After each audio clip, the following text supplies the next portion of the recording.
So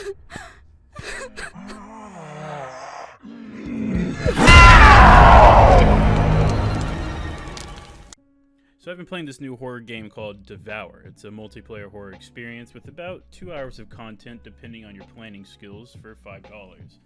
You play as cultists visiting your leader who has summoned Azazel, the goat demon, and you have to try to save her by sacrificing 10 goats to an altar, all the while avoiding demons that will grab you and the possessed cult leader Anna, who becomes increasingly more aggravated and prone to attack the more goats you sacrifice. It's pretty basic, and that's how the game is all around. Pretty basic. But is it worth the $5 price tag?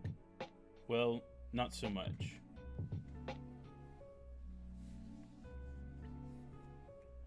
Mechanically speaking, the game is fine, and I actually like a lot of the concepts that they tried to implement. They give you a flashlight that has this limited use black light, which you can use for a period to dissipate the demons or ward off Anna when she's trying to attack you.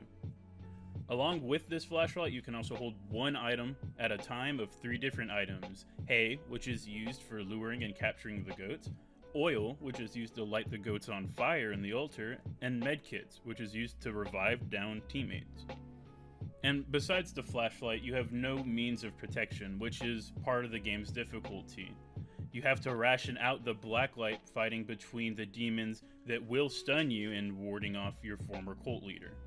And speaking of which, the enemies in this game are the aforementioned demons and Anna, the cult leader. The demons will pursue you slowly until you're out of their line of sight, while Anna will chase you down regardless of where you are, making nowhere safe. You must dodge them and make it back to the altar if you want to succeed. The goats are scattered around randomly throughout the house, and you have to find keys to open doors that contain them. As I said, it's a pretty basic concept for a horror game. And that's just a bit of overview for the game, along with some objectivity. The game does work, it works fine, it does what it intends to do. However, I do want to give my opinions on what I think they did right and what they did wrong. Now, like I said before, the flashlight mechanic that's in the game is fun and interesting, and it's a good way to have difficulty, especially because it's not a resource that is always needed. You will not lose the game for not having your flashlight. It just makes life a lot easier. The demons spawning from pentagrams to assist their demon lord is very nice, and I really like the aspect of there being more than one enemy, considering that in this type of game, there usually is only one main enemy that you have to run away from. Having 2 makes a nice dynamic to mix with the flashlight because you have to actually think about what you're going to use your flashlight on. Do you want to get rid of the immediate demon danger, or do you want to wait for Anna to come running at you? Another thing I liked about this game as opposed to some of its contemporaries is having to lure the goat to the hay to pick it up and take it to the altar and then burn it. It makes resource management something that is a must, even though you can kind of plan ahead and gather up all the different resources. The only thing that I don't like about this altar system is the fact that there's only one way from the house to the altar, which makes getting pinched by the demons and Anna pretty easy. And the smallest thing that I really enjoyed about the game was the voice chat that worked pretty good, and it was stable, and it had a good distance. When I played games like Phasmophobia or Pacify, the voice chat in the game wasn't as good, I think. So I really liked that it was stable.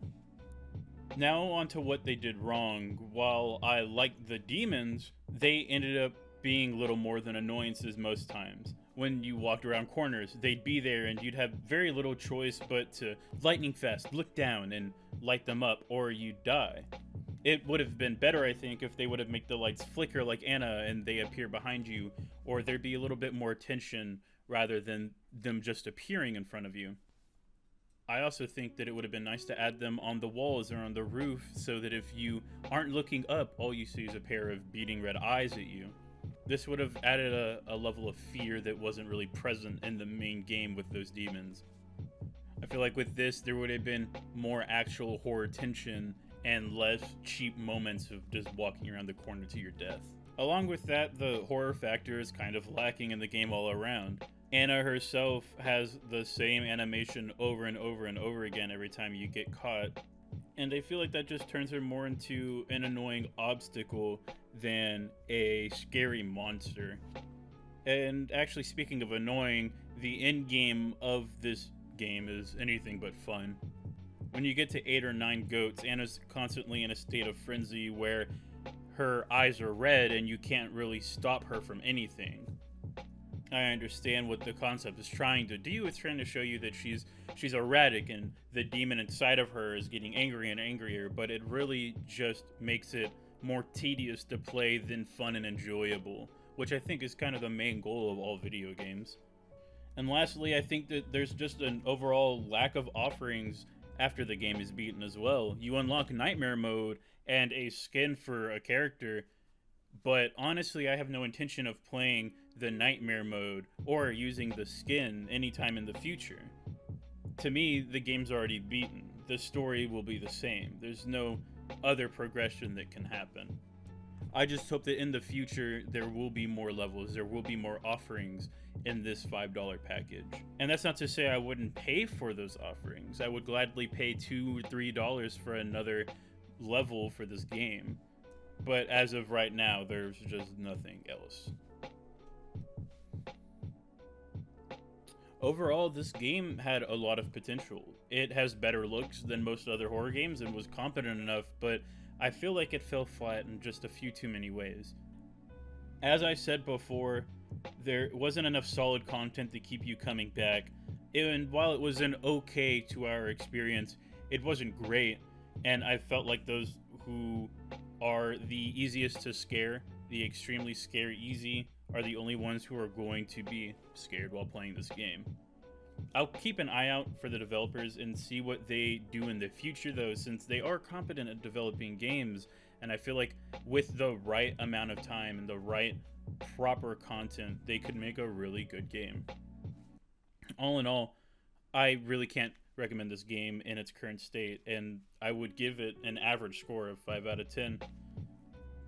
But if you disagree, I would love to hear what you have to say. I want to know what other people's ideas and opinions on these and other games are, so please do let me know in the comments down below. But that should do it for this review of Devour.